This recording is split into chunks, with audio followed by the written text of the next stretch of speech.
दोस्तों हमारे चैनल दर्पण ज्ञान सागर में आप सभी का स्वागत है। मित्रों, एक बार भगवान शिव और माता पार्वती भ्रमण कर रहे थे तो माता पार्वती भगवान शिव से कहती हैं, प्रभु आज मेरे मन में दो प्रश्न हैं, आप उनका उत्तर बता करके मेरे मन को संतुष्ट करने की कृपा करें। वहीं भगवान शिव कहते हैं, पार्वती ठीक है, तुम अपने दोनों प्रश्न बताओ, मैं तुम्हें तुम्हारे दोनों प्रश्नों के उत्तर बता करके तुम्हारे मन को संतुष्ट करने का पूरा प्रयास करूंगा। वहीं माता पार्वती कहती हैं, प्रभु मेरा पहला प्रश्न है, किस पाप के कारण स्त्री या पुरुष अगले जन्म में कोढ़ी बनते हैं। वहीं मेरा दूसरा प्रश्न है, स्त्री की हत्या करने वाले पुरुष को कौन सी सजा मिलती है। फिर माता पार्वती के प्रश्न सुनने के बाद में भगवान शिव कहते हैं, पार्वती तुम्हारे दोनों ही प्रश्न बहुत ही महत्वपूर्ण हैं, इसलिए मैं तुम्हें तुम्हारे दोनों प्रश्नों के उत्तर एक छोटी सी कहानी के माध्यम से दूंगा। तुम्हारे दोनों प्रश्नों के उत्तर इस कहानी में समाये हुए हैं। यदि तुमने कहानी को ध्यान से और पूरा सुना तो निश्चित ही तुम्हारे प्रश्नों के उत्तर मिलेंगे और तुम्हारा मन संतुष्ट हो जाएगा। वहीं माता पार्वती कहती हैं, प्रभु आप कहानी शुरू करें, मैं कहानी को पूरा और मन से सुनूंगी। तो मित्रों, कहानी शुरू करने से पहले मेरा आप सभी से अनुरोध है कि आप हमारी कहानी में खो जाएं। उससे पहले हमारे चैनल को सब्सक्राइब करके बेल आइकन अवश्य दबा लें, जिससे हमारी हर वीडियो का नोटिफिकेशन सबसे पहले आप तक पहुंच सके और आप हमारी हर वीडियो से प्राप्त ज्ञान का अपने जीवन में लाभ उठा सकें। तो आइए कहानी शुरू करते हैं। भगवान शिव कहते हैं, पार्वती बहुत पुरानी बात है, 5 राज्यों के राजाओं में बहुत गहरी मित्रता थी। सबका स्वभाव प्रजा को लूट करके अपना खजाना भरने का था। फिर चाहे किसी को धोखा देना पड़े या हत्या करनी पड़े या स्त्रियों जैसे काम करके छल करना पड़े या अधर्म पर चलना पड़े या पराई स्त्री के साथ में व्यभिचारता करनी पड़े, वो 5 राजा जो भी कर सकते थे वो करते थे। अब मैं सबसे पहले तुम्हें पहले राजा की कहानी सुनाता हूँ। जो पहला राजा था उसके कोई संतान नहीं थी। इससे राजा की रानी बड़ी दुखी थी। एक दिन की बात है, रानी सुबह सुबह अपने महल से बाहर निकली। अभी वो थोड़ी दूर ही गई थी कि अपने सामने एक किसान आता हुआ देखती है। वहीं किसान के कंधे पर हल रखा हुआ था और किसान जो था एक गीत गुनगुनाता हुआ रास्ते में चला आ रहा था। वहीं अचानक उस किसान की नज़र जब उस रानी के ऊपर पड़ी तो वो किसान जो था तुरंत ही वापस लौट पड़ा। वहीं किसान को वापस लौटता हुआ जब रानी ने देखा तो रानी ने तुरंत ही अपने रथ को रोका और सारथी से कहा कि इस किसान को हमारे पास लेकर आओ। वहीं थोड़ी देर में वो किसान जो था रानी के सामने पहुंचा और उसने हाथ जोड़ करके कहा, क्या बात है रानी जी, आपने मुझे क्यों बुलाया है। वहीं रानी ने उस किसान से पूछा, एक बात बताओ, तुम अचानक रास्ते से वापस क्यों लौट पड़े। वहीं किसान ने विनती भरे स्वर में कहा, हे रानी जी, मुझे कोई काम याद आ गया इसलिए मैं वापस लौट पड़ा। वहीं ये बात कहते हुए किसान का स्वर कांप रहा था। वहीं रानी ने कड़क कर पूछा कि तुम झूठ बोल रहे हो, मुझे सच बताओ, आखिर तुम खेत पर जा रहे थे मगर मुझे देख करके तुम वापस क्यों लौट पड़े। भगवान शिव कहते हैं, पार्वती वहीं किसान अनेक बहाने बनाता रहा। जब रानी एकदम गुस्से में भर उठी तब किसान ने गिड़गिड़ाते हुए कहा कि आप मेरी माँ के बराबर हैं, यदि आप मुझे क्षमा दान दें तो मैं सच सच बताऊंगा। वहीं रानी ने उस किसान को क्षमा दान दे दिया तो किसान अपराधी की तरह सिर झुका करके बोला, हे रानी माँ, मैं एक किसान हूँ, खेती ही मेरा जीवन है, संसार है और आज मैं पहली बार अपना खेत बोने जा रहा हूँ और सबसे पहले मेरी नज़र आपके ऊपर गई क्योंकि आप बाँझ हैं, आपकी कोख से किसी संतान का जन्म नहीं हुआ है और इसी वजह से मैं वापस लौट पड़ा। वहीं किसान की बात को सुनकर के रानी की आकृति दुख की परछाइयों से घिर गई।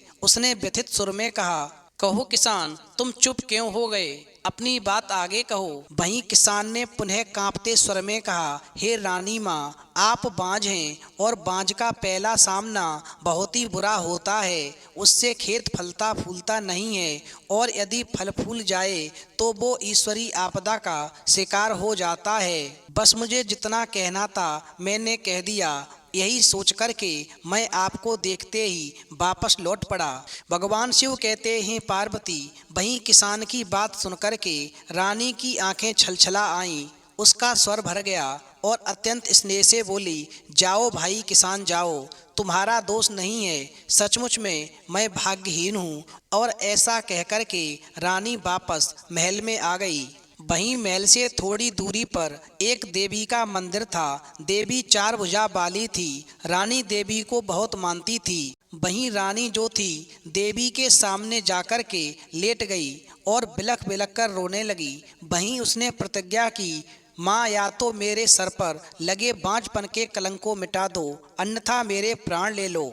मैं तेरे मंदिर के बाहर अब पाँव नहीं रखूंगी, अन्न जल ग्रहण भी नहीं करूंगी। वहीं रानी ने जब प्रतिज्ञा कर ली तो इस प्रतिज्ञा की खबर राजा को पहुंची। वहीं राजा जो था वो भोग विलासी और कठोर प्रशासक था। फिर वो तुरंत ही रानी के पास आया और उसने रानी को समझाया, अरे तू पागल है, जो इतनी छोटी बात के लिए तूने इतनी बड़ी प्रतिज्ञा कर ली है। वहीं राजा की बात सुनकर के रानी कहने लगी, हे राजन, स्त्री के लिए ये छोटी बात नहीं है बल्कि बहुत बड़ा कलंक है। और फिर ऐसा कहकर के रानी जोर जोर से रोने लगी और कहने लगी, महाराज, आज मैं जब सुबह सुबह घर से निकली तो रास्ते में एक यात्री आ रहा था।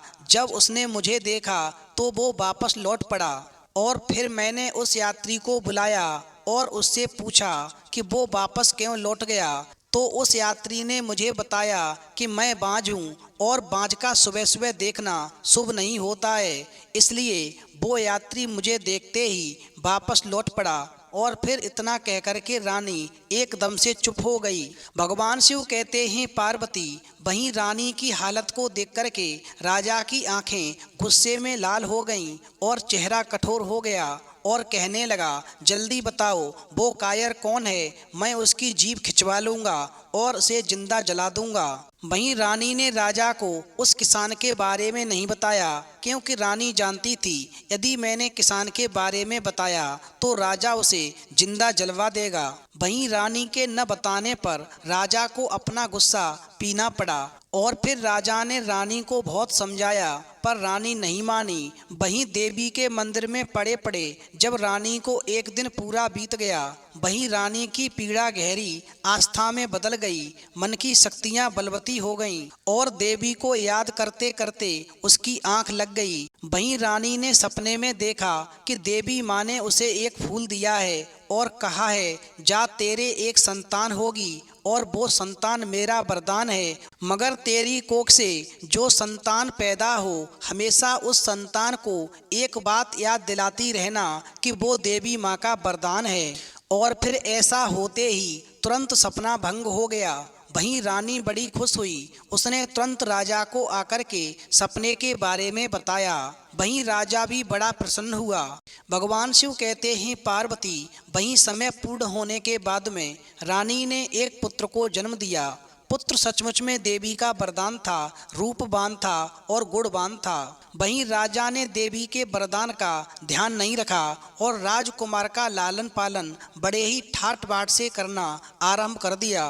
फिर राजकुमार का नाम भी उसने जानबूझकर के विलास प्रिय रखा, क्योंकि राजा अपने राजकुमार को अपना जैसा ही बनाना चाहता था। इसीलिए उसने देवी की सभी बातों से कहीं देवी का वरदान सच ना हो जाए, इसलिए उसे इन बातों से हमेशा दूर रखा और ये बात उसे कभी नहीं बताई कि वो देवी का वरदान है। वहीं समय धीरे धीरे और गुजरा तो राजकुमार के चारों ओर राजा ने एक ऐसा समूह लगा दिया जो राजकुमार को हमेशा यही बताता रहता था कि राजा का बेटा राजा होता है और उसे संसार के सारे प्राणियों से शानदार जीवन बिताने का हक है। वहीं स्वयं राजा को भी इस बात का गुमान था कि उसने अपने पुत्र को अपने सांचे में अपने हिसाब से ढाल लिया है। भगवान शिव कहते हैं पार्वती, फिर एक दिन ये बात उसने अपनी रानी से भी कही कि मेरा बेटा मेरे जैसा ही होगा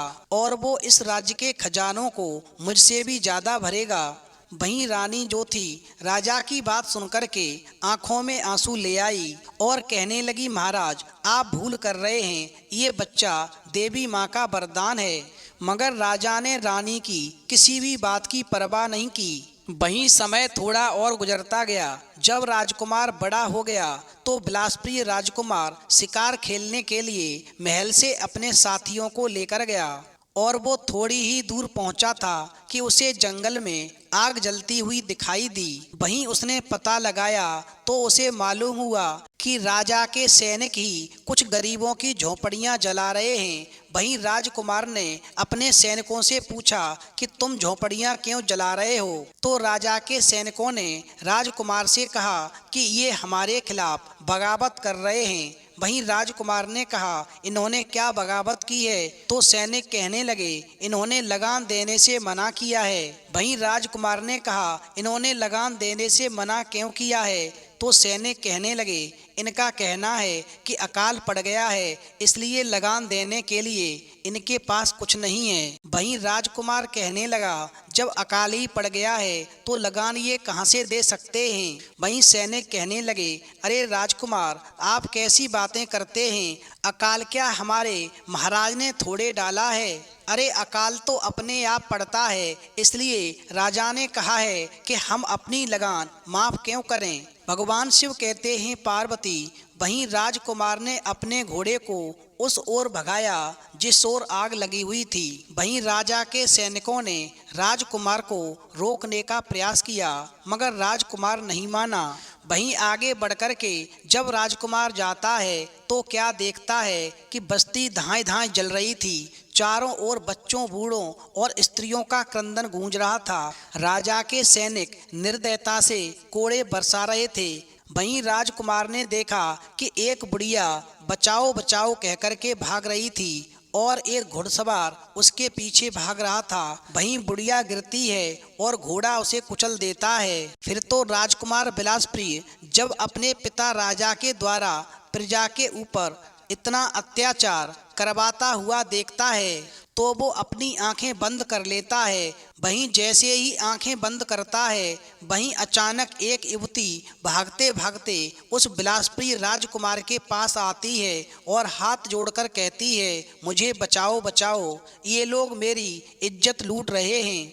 भगवान शिव कहते हैं, पार्वती, वहीं राजकुमार को देख कर के वो घुड़सवार जो था एकदम से रुक गया और युवती बेहोश हो गई। वहीं राजकुमार का हृदय पसीज गया और वो सीधा महल में लौट आया और अपनी माँ के पास गया और उसने अपनी माँ को सारा किस्सा बयान किया और कहा, हे माँ, पिताजी अपनी प्रजा पर बहुत अत्याचार ढाते हैं, ये सब ठीक नहीं है।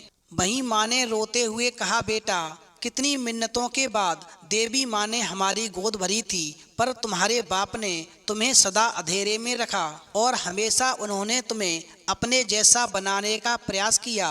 यहाँ के मंत्री, अधिकारी और स्वयं राजा प्रजा का भयानक शोषण करते हैं, ये बात मैं अच्छे से जानती हूँ, मगर मैं क्या कर सकती हूँ बेटा, मैं बहुत मजबूर हूँ। भगवान शिव कहते हैं, पार्वती, राजकुमार अपनी माँ से इतनी बात कर ही रहा था कि तब तक राजा आ गया और उसने रानी को कठोर स्वर में कहा कि तुम मेरे विरुद्ध बगावत कर रही हो, मेरी संतान को मेरे विरुद्ध भड़का रही हो। एक बार समझ लो रानी, मैं राजा हूँ, तुम्हें इस बगावत की सजा अवश्य दूंगा। वहीं राजा ने जैसे ही अपनी रानी को मारने के लिए तलवार उठाई, वैसे ही रानी कहने लगी, हे राजकुमार, तू हमेशा ध्यान रखना कि तुम देवी माँ के वरदान हो। ये बात हमेशा सबने तुमसे छुपाई है, मगर मैं आज बताती हूँ। देवी माँ ने मुझसे खुद कहा था कि जब तू पैदा हो तो मैं तुझे बताऊँ कि तू देवी माँ का वरदान है। वहीं रानी के मुंह से जैसे ही इतनी बात निकली, राजा ने एकदम से तलवार से अपनी रानी का सिर काट दिया और राजकुमार से कहने लगा, हे राजकुमार, लापरवाही मत करो। मानवीय संबंधों से सिंहासन की रक्षा नहीं होती, प्रशासन चलाने के लिए कठोरता की भी जरूरत होती है। वहीं राजा की बात को सुनकर के राजकुमार कुछ नहीं बोला और चुपचाप अपने कक्ष में आ गया और रात्रि होने पर चुपचाप चोरों की तरह उस महल से निकल गया। भगवान शिव कहते हैं, पार्वती, राजकुमार ने बाहर निकल कर के जब चारों ओर नगर को देखा तो क्या देखता है कि प्रजा अनेक कष्टों से जकड़ी हुई थी। गरीबी, असमानता का चारों ओर बोलबाला था। फिर राजकुमार चारों ओर घूमता रहा। अचानक उसने देखा कि एक रथ को कुछ आदमी खींच रहे हैं। उसमें एक धनवान बैठा है जिसके शरीर पर ढेर सारे गहने लदे हुए हैं। वहीं उसने रथ को रुकवाया और पूछा कि जब तुम्हारे पास घोड़े हैं तो ये इंसान इस रथ को क्यों खींच रहे हैं। वहीं राजकुमार की बात सुनकर के वो धनवान व्यक्ति कहने लगा कि ये जो इंसान रथ खींच रहे हैं ये हमारे गुलाम हैं। फिर आप ही बताओ कि मैं अपने गुलामों के होते हुए अपने घोड़ों को तकलीफ क्यों दूं। वहीं उस धनवान व्यक्ति की बात को सुनकर के राजकुमार को बड़ा धक्का लगा कि इस धनवान व्यक्ति की सोच इतनी छोटी है कि ये इंसानों को भी जानवरों से गया गुजरा समझता है। वहीं राजकुमार जो था रथ को खींच रहे इंसानों को देख करके, उनकी पीड़ा को देख करके एकदम से तिलमिला उठा और क्रोध के मारे वहां से आगे बढ़ गया। वहीं आगे क्या देखता है कि शहर का जहां गंदा नाला था उसके आसपास झोंपड़ियां थीं। उन झोंपड़ियों में आदमी रहते थे। वहीं पास में एक देवी माँ का मंदिर था। फिर तो अत्याचार देख करके राजकुमार जो था देवी माँ के मंदिर में दर्शन करने पहुंच गया और दर्शन करने के बाद में देवी माँ से कहा, ये चारों तरफ अत्याचार हो रहा है मगर तू चुप क्यों बैठी है। वहीं राजकुमार ने जब देवी माँ से इतनी विनती की तो अंदर से आवाज आई कि हे राजकुमार, तू मेरा वरदान है, तू इन्हें सुधार, तू इन सबको बदल, इसी में भलाई है, इसी में परोपकार है। तेरा जन्म इसीलिए हुआ है कि तू अत्याचार को खत्म कर सके। भगवान शिव कहते हैं पार्वती। वहीं राजकुमार जो था देवी माँ की बात सुनने के बाद में वापस राजमहल गया और राजा से जाकर कहने लगा कि आपको अपनी व्यवस्था बदलनी होगी। रंग भेद, जाति भेद और धर्म भेद से ऊपर मनुष्यों को अपना अपना हक देना होगा। आप राजा हैं, प्रजा के सुख के आप जिम्मेदार हैं। वहीं राजकुमार की बात सुनकर के राजा कहने लगा, यदि मैं ऐसा नहीं करूं तो तू क्या करेगा। तो राजकुमार कहने लगा, यदि आप ऐसा नहीं करेंगे तो मैं आपका विरोध करूंगा। पिताजी, मुझे मालूम है, मैंने चारों ओर देखा है कि आपके मंत्री, अधिकारी, सामंतवान और छोटे छोटे चाकर प्रजा पर बड़ा अत्याचार करते हैं। भगवान शिव कहते हैं पार्वती। वहीं राजकुमार की बात से क्रोधित होकर के राजा कहने लगा, एक राजा का बेटा जब ऐसा सोचता है तो अपना पतन कराता है। अब तुम मेरे पुत्र बनने के लायक नहीं हो, जाओ तुम इसी समय मेरे महल से निकल जाओ। वहीं राजकुमार जो था अपने पिता की आज्ञा को स्वीकार करते हुए और महल से निकल जाता है। वहीं राजकुमार मन में सोचता है कि जिस महल में मानवीय नाते रिश्तों का कोई महत्व नहीं है, ऐसे स्थान पर रहने से भला क्या लाभ है। और फिर ऐसा सोच करके जब राजकुमार महल से बाहर निकल जाता है और चारों ओर प्रजा में घूम करके वो लोगों को जागरूक करने लगता है, प्रजा के लोगों को जगाता है। वहीं प्रजा के ऊपर जब राजा का कोई सैनिक जुल्म करता है तो राजकुमार उसको आड़े हाथों लेता है। उधर राजा जो था अपने राजकुमार की हरकतों से परेशान हो जाता है। वहीं राजकुमार को देवी माँ ने इतनी शक्ति प्रदान कर दी कि उसकी आत्मशक्ति इतनी प्रबल हो गई कि अब वो लोगों के दुख को दूर करने लगा। वो जिसको भी स्पर्श कर लेता था उसी का दुख दूर हो जाता था। वहीं एक दिन जब राजकुमार घूम रहा था तो उसने एक बावड़ी के किनारे दो अंधों को रोते हुए देखा और उनसे पूछा, क्या बात है बाबा।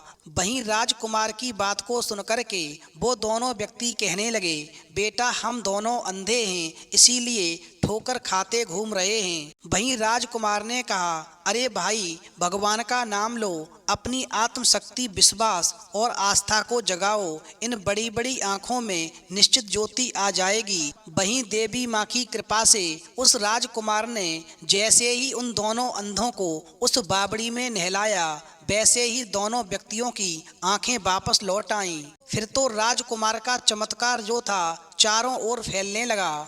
भगवान शिव कहते हैं पार्वती, इधर तो राजकुमार अपनी देवी शक्ति से प्रजा के लोगों का दुख दूर करता है और उधर जब राजा को मालूम पड़ता है कि किसानों ने इस बार लगान देने से मना कर दिया है और जब उसके सिपाही लगान लेने के लिए गए तो राजकुमार ने उसके सैनिकों को वापस भेज दिया और कहा कि राजकुमार के होते हुए तुम इन किसानों पर अत्याचार नहीं कर सकते, इनके ऊपर हथियार नहीं उठा सकते हो।